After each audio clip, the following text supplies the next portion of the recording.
Ciudad de México, apro. Les dije que esta era la parte buena del show, soltó el sonriente candidato Ricardo Anaya para escabullers de preguntas sobre su entusiasta apoyo a reformas de Enrique Peña Nieto. No, es un intercambio, lo corrigió el periodista Jorge Ramos, en desacuerdo con la denominación de show of un interrogatorio periodístico ante la comunidad de la Universidad Iberoamericana de la Ciudad de México. En efecto, al iniciar su participación en la institución jesuita ubicada a unos metros de la Expo Santa Fe, donde inició hace 2 meses su campaña presidencial, Anaya Cortés advirtió que Ramos era un entrevistador duro. A ver cómo me va al final.Prometo, país lo que país, no voy a dar al vano, aclaró en referencia al desenlace de la visita de Peña Nieto como candidato, en 2012, cuando se encerró ante la repulsa estudiantil que inauguró el movimiento Yo Soy 132. Único candidato con posibilidades de triunfo que no tuvo miedo de asistir a la Ibero, como retuvo la invitación, el panista se desempeñó con soltura en su exposición inicial de media hora, la misma que hace en cada auditorio.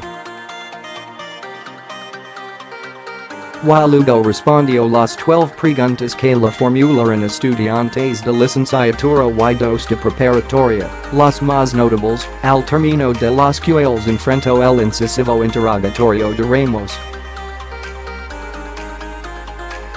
Anaya, candidato de la amorfa alianza de los partidos Acción Nacional, PAN, de la Revolución Democrática, PRD, y Movimiento Ciudadano, MC, fue recibido en la Ibero con videos de un grupo de simpatizantes que lo despidieron, al cabo de 2 horas, con aclamaciones de presidente. No fueron los únicos gritos, hubo también quien se le aproximaron gritando loas of Andrés Manuel López Obrador es un honor estar con Obrador, y 6 jóvenes con pancartas exigiron la aparición de los 43 normalistas de Ayotzinapa. Ha sido el único encuentro entusiasta de Anaya con estudiantes, porque ni siquiera hubo cinema en el Instituto Tecnológico de Estudios Superiores de Occidente, eso, también jesuita, al arranque de la campaña, que vota la baja.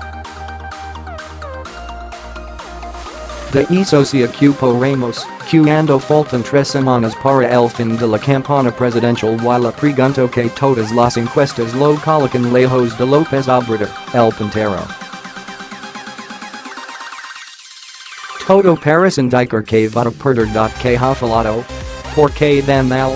Yo he tenido una constante en la campaña, no he descalificado ninguna encuesta. Te digo lo que yo creo.Te y ofrecí contestar con la verdad, estoy absolutamente convencido de que vamos a ganar la elección y que vamos a lograr un cambio profundo para el país. Engallado por los aplausos, el panista insistió en que ganara y que las encuestas se están contradiciendo. No, nosotros tenemos, mira, Jorge, más allá de lo que se publica, nosotros tenemos nuestras propias mediciones. Imaginate una campaña presidencial que no tenga mediciones propias. ¿Y vamos a ganar? No tengo ninguna duda.Te y lo digo con honestidad. ¿Usted tiene mediciones internas que indican que usted va a ganar? Sí, claro que se puede hacer público, pero no vamos a caer en la guerra de encuestas. Faltan 26 días para que la gente salga a votar.Y en realidad, según parte de su equipo de campaña, Anaya está 7 puntos de López Obrador en la única encuesta interna de su campaña, la que realiza el consultor Roberto.Te, pero otros de sus allegados admiten que la diferencia es de 2 dígitos.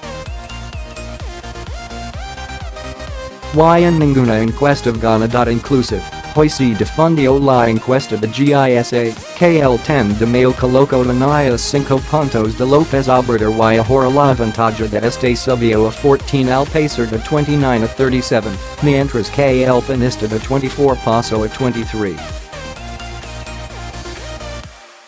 La adversidad de los números se dibujaba en los rostros adustos de los colaboradores de Anaya, a quien, por vez primera, lo acompañaron en un acto público sus dos coordinadores, Jorge G. Castaneda y Santiago Creel. Serios, también, Agustín Basov, Emilio Alvarez y Caso y Ruben Aguilar, miembros de la comunidad de la Ibero, así como Alfredo Figueroa y Salomón Chertorivsky. Aun así, Anaya se mostró confiado en ganar, algo que quiso transmitir en su participación ante la comunidad de la Ibero, ante la que respondió a preguntas que lo obligaron a definiciones. Una de ellas la formuló la joven preparatoriana Martha Tiana, quien le preguntó si dejaría impune la corrupción del gobierno de Peña si el priista José Antonio me declinara por él. De ninguna manera, bajo ninguna circunstancia, respondió. De ninguna manera. No, y por una razón muy simple, porque representamos exactamente lo contrario. Porque él representa la continuidad de este gobierno y yo aspiro a representar un cambio profundo, completamente diferente. Más adelante, rechazó cualquier alianza con Peña Nieto, a quien calificó de corrupto y reiteró que lo metería a la cárcel por corrupción.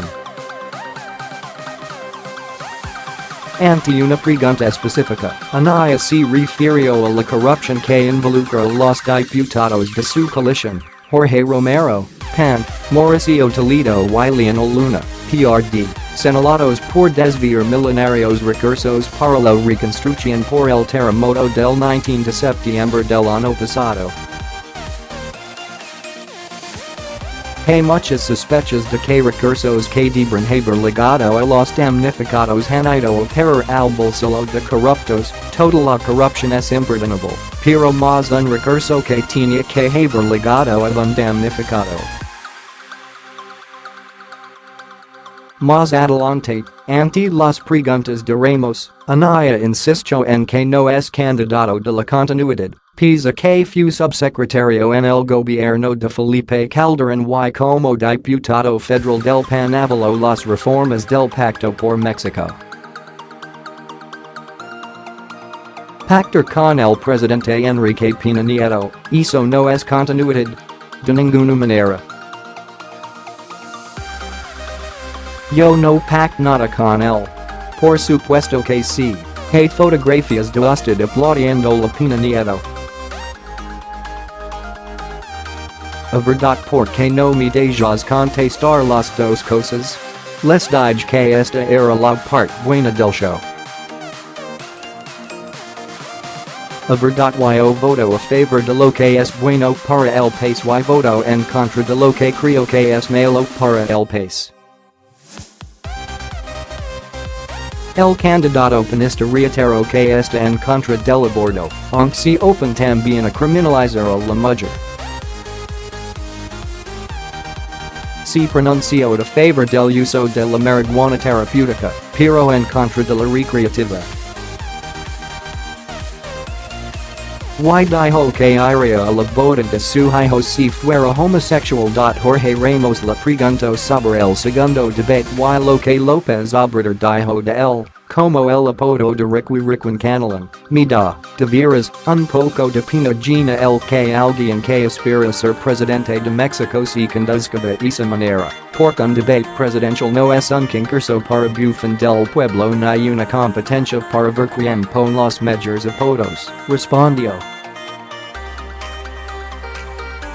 Al final, como lo hizo desde el principio, Anaya se mostró en extremo elogioso con Ramos, conductor de televisión en Estados Unidos, y en contradicción con su conducta excluyente a medios que le son críticos, expresó, Jorge, te reitero mi respeto y mi admiración por lo frontal que eres en el ejercicio del periodismo, creo que eso es absolutamente sano para la democracia.